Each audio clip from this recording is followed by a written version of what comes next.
I'm Tinx and welcome to a little look inside my personal library, aka shelf portrait. I love to read, I always have. I identified with Belle, the Disney princess, when I was little because I was jealous of her book collection, her library, and also really the fact that she was able to rehabilitate such a difficult man, but that's a story for another time. Here are some of my favorite books. Okay, Diane Von Furstenberg, one of my greatest inspirations, her memoir, The Woman I Wanted to Be. I absolutely adore this book. It gave me so much practical advice about life, and I just really relate to her. She's powerful, she's strong, but she views femininity as one of her key strengths. And she just had such an amazing life with so many different chapters. Highly, highly recommend it. I love this memoir. I was actually an English major at Stanford, and The Sun Also Rises is one of my favorite books by Hemingway, of course. This one, it looks like I actually stole this one from the Stanford Library, so I apologize about that, but I just couldn't part with it. Oh, it's all annotated with all my notes from college. My favorite line is, they're talking about Brett Ashley. She's the main female protagonist in the book,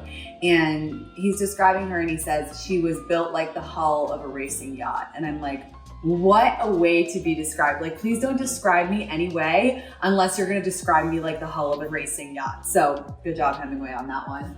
This book, If in Doubt, Wash Your Hair, by Anya March. I don't know. She makes the amazing handbags too. And my best friend in London recommended this book because I love giving advice, and this is like the best book where you can get advice. It is just such practical advice about being a woman, running a business, having a family. I laughed, I cried. I reread this about once a year because it really helps me feel connected to all womankind. Dramatic, I know. Robert Greene, The Daily Laws. Robert Greene is amazing. If you're wondering how I'm surviving in the entertainment industry as a woman, it's Robert Greene, okay? He has so many good tips on how to deal with and manipulate people, and I love him for that. All of his books are great, but this is probably my favorite. It's a really good read, especially if you want to understand more about how the world works.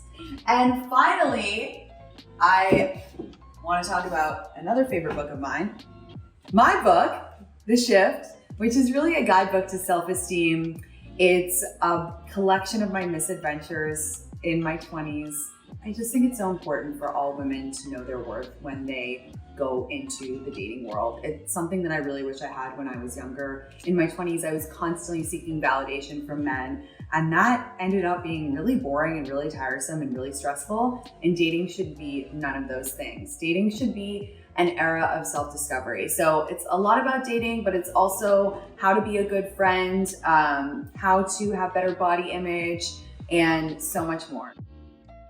I would say I love memoirs. I think that they're so helpful to read, and that's where I get so much of my advice from is stories from especially women of how they've managed their life and what's worked, what hasn't worked. I read a lot of memoirs and they make me feel very comforted.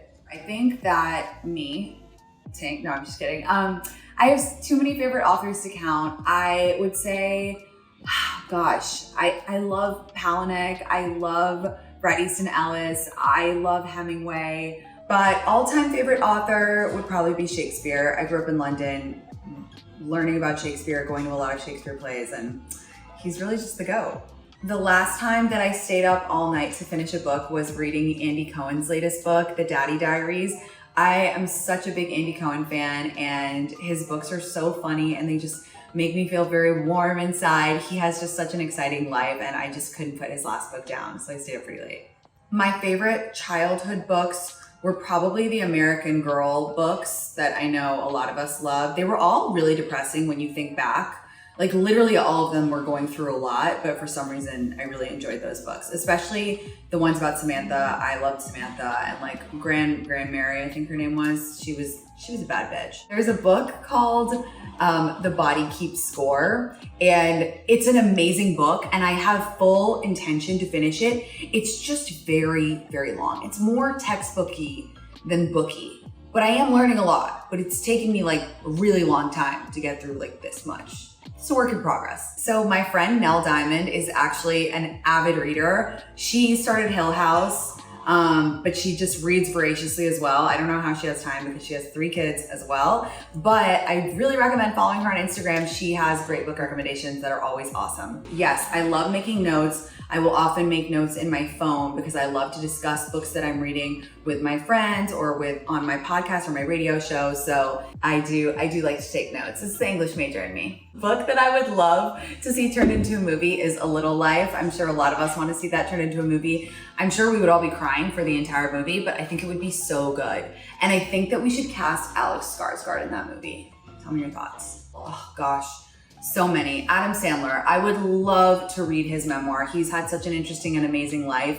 I would just love to hear about the ins and outs of it. I absolutely love to read in bed and like snuggle up. I also feel like I have better dreams, better quality dreams when I read right before I sleep. Probably Michelle Obama. I mean, imagine if Michelle Obama was like reading you a bedtime story. That would be insane. I would be like too excited to go to sleep. I'd be like, Michelle, we have to stay up all night talking. So Michelle. I'm very excited. My first book ever. I'm so proud to have it up on this shelf and I can't wait for you all to read it.